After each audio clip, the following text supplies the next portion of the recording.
I used to cry. They said, no crying, no crying. Get up, get tough. You want to be tough in life. And they always embed that in me.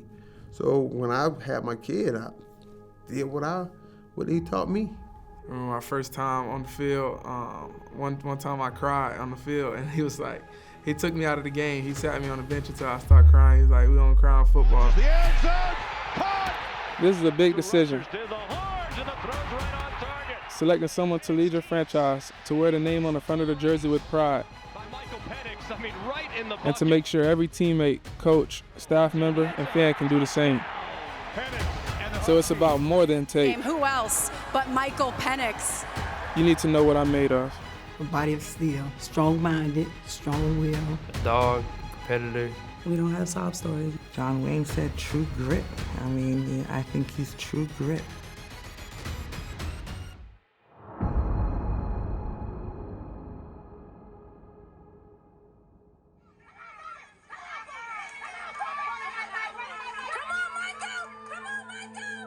Dade City is a small town.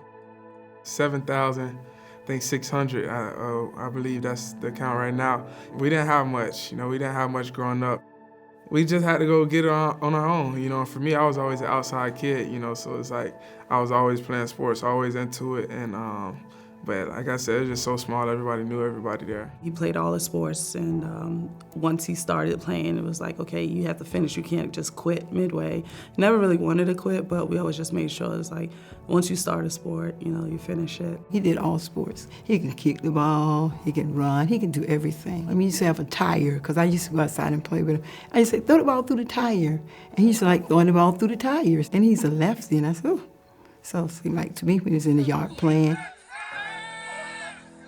At the age of 2, he had some incredible hands and eye coordination. He used to throw balls up in the air. He never threw it, he'd throw it up and watch it in his hand. He just keep doing this here constantly. And he was able to do that. You're like, why is he doing that? He'd do it all around the house. And he was just working on the hands and eye coordination. I ain't never know. And we used to pitch him a little ball. And he used to hit that little ball at 2 years old. Not on the tee, he just slap it. I mean, not just, how most times you could pitch a kid 5 balls, they might hit one. He hit all 5 of them. You know what I mean? And I'm talking about hit them. We used to play a game called sideline bust 'em up. So when you get tagged, you just throw the ball down as far as you can. He just throw it far. I committed to Tennessee, I believe, during my junior season. Nick Sheridan and Mike DeBoard. They were a part of the first staff that, I committed to. That coaching staff ended up getting fired. Butch Jones is out at Tennessee. And then it wasn't a good year again for Tennessee, and then the second coaching staff that I was committed to got fired. House cleaning in Knoxville. The Vols have fired head football coach Jeremy Pruitt. New coach staff come in, and that coach staff, they didn't want me. They had their own guy that they wanted, and they basically took my offer away.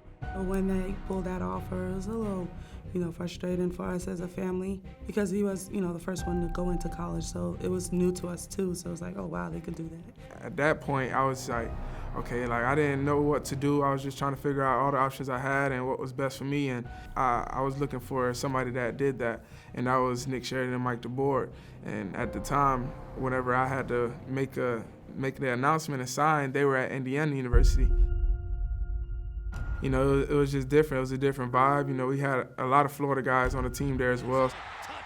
For me, I'm like, okay, I want to go be a part of a change. I want to be able to, help a team, change the whole narrative of, what they expect that team to be. So I ended up going, and we made that happen. In the pocket, using that athleticism. Penix takes it, goes across the field, and it is caught. Play fake. Penix keeps.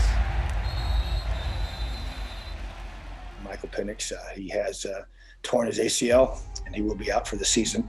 And it's a really tough situation for all of us. That first injury, because I believe he never was injured any time before, and now he was hit for the first time.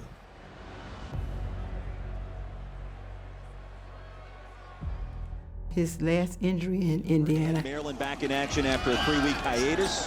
Here's Penix near side. Penix towards the end zone. Can he get there?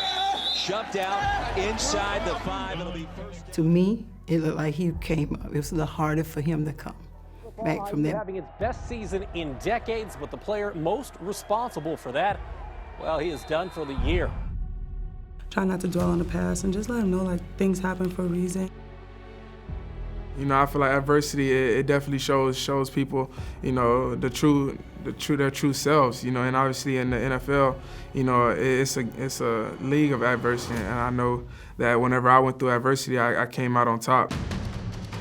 A man who was at Indiana, led them to having success in the Big Ten, something that they haven't seen before that. Then he goes over to Washington with Kalen DeBoer, and he has immediate success. Coach Kalen DeBoer, the biggest reason why I ended up going there, you know, just me believing in him believing in me, just us kicking it off to a great start, and ended up having a great 2 years.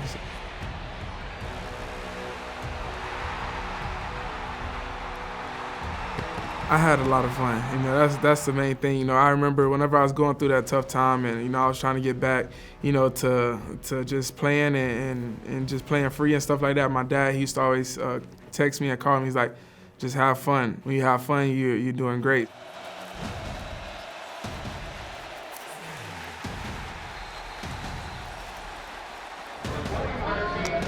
They can't mess with us. At first, I was just living the moment. Like, I really couldn't believe it for real. I'm like, this is just a normal game for real. But after, like, with my friends and stuff back at school, they just talking about it. I'm like, dang, he really a big shot right now. Dangerous. Go, man, bring it in. Hey, we got win on 3, win on 3, 1, 2, 3, win. That's what I can say. It was fun, you know, to be able to be a part of a program that was so prideful and winning, and that everybody on the team put in the work to be able to be successful, you know, and that's what felt good about it, you know, just all the guys that contributed to that success. Washington hangs on and wins the All-State Sugar Bowl in the college football playoff semifinal.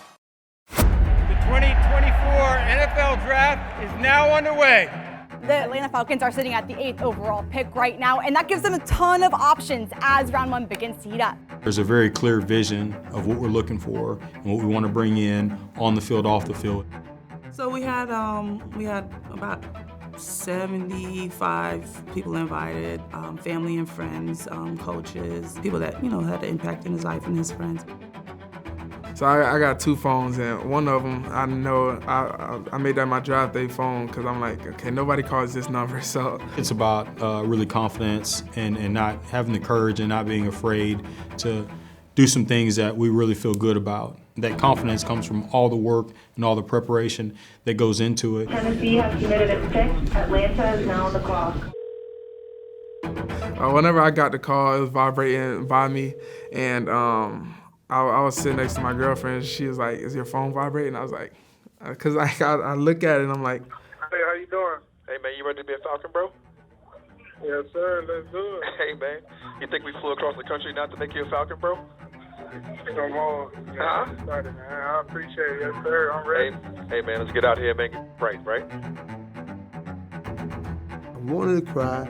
Was so happy because of all the things that he overcame to get to this point. And it was like, when that phone rang, when that son had that smile on his face, it's a blessing. It just came true. With the 8th pick in the 2024 NFL Draft, the Atlanta Falcons select Michael Penix Jr., quarterback, Washington.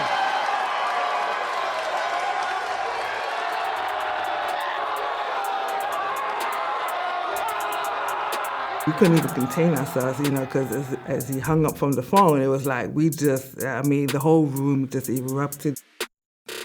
And you talk about short-term winning, you talk about winning right now, which we know we're going to be in a position to do, which we want to be in a position to do.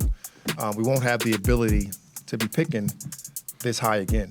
And these guys go off the board pretty quickly, and we thought it would be important for us to address our future quarterback right now. I'm just so excited to be able to be in this position and to be able to come into this organization and make an impact any way that I can. With Mike, you first just look at the arm. He's got a really good arm. He can make every single throw, short, intermediate, has a great deep ball. So all those things add up. He's got great instincts, good feel for the game, and can process covers.